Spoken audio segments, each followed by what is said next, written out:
Transportation and Environment, and I'm here joined today with our colleagues over at Street Services, or Streets LA. The item before you this morning is an amendment to an existing agreement between Streets LA and Caltrans, which was previously approved by the Board of Public Works in June of 2023. In summary, the agreement was for Caltrans to contribute up to $11.8 million in funding for the Broadway-Manchester Multimodal Green Streets project. As part of the agreement, Caltrans was set to reimburse Streets LA for expenditures incurred over the 2 years, $7.2 million in fiscal year 24-25 and $4.6 million in fiscal year 25-26. Due to project delivery challenges, Streets LA was unable to provide invoices totaling the $7.2 million that was programmed to be reimbursed this year. And as a result, Caltrans and the city and Street Services were at risk of losing that funding. The item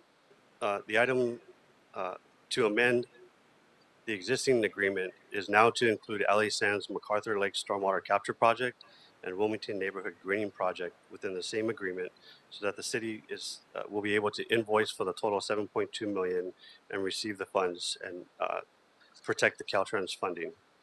With the execution of this agreement, Streets LA will invoice $1.6 million towards the Broadway-Manchester project, and LA Sand will invoice $5.6 for the environmental and design work associated with the MacArthur Lake project.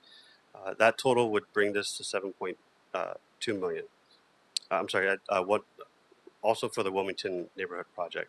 Collectively, LA Sand's invoicing would total $5.6.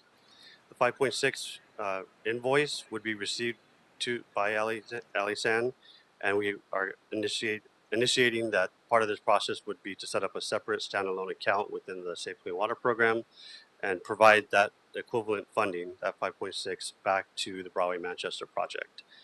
So we're really just amending the agreement to keep the money and set up a different pathway for that project to receive the funds.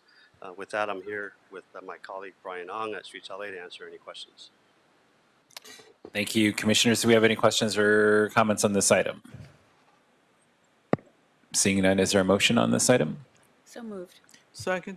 Thank you, Mr. Knight. There is a first from Vice President Chavez and a second from Commissioner Mitchell. Very well. We'll go ahead and take a roll call vote in approval of item 1 on the special agenda, starting with you, President Corson. Aye. Vice President Chavez. Aye. President Pro Tem Grant. Aye. Commissioner Kane. Aye. And Commissioner Mitchell. Aye. All ayes, and this item is adopted, and we'll move forward forthwith. All right. Thank you.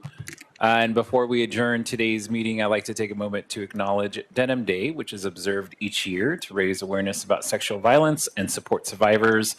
While we may not have participated directly in the event today, our Vice President, Jenny Chavez, did. We would like to recognize the significance of the day and the message it carries. Denim Day serves as a reminder that we all have a role to play in creating a safe and respectful environment for everyone, both in our personal lives and in the communities we serve. As a commission, it's our responsibility to foster a space where dignity, respect, and safety are at the forefront of everything we do. And with that, Commissioners, it is 11:05 and we are adjourned for today.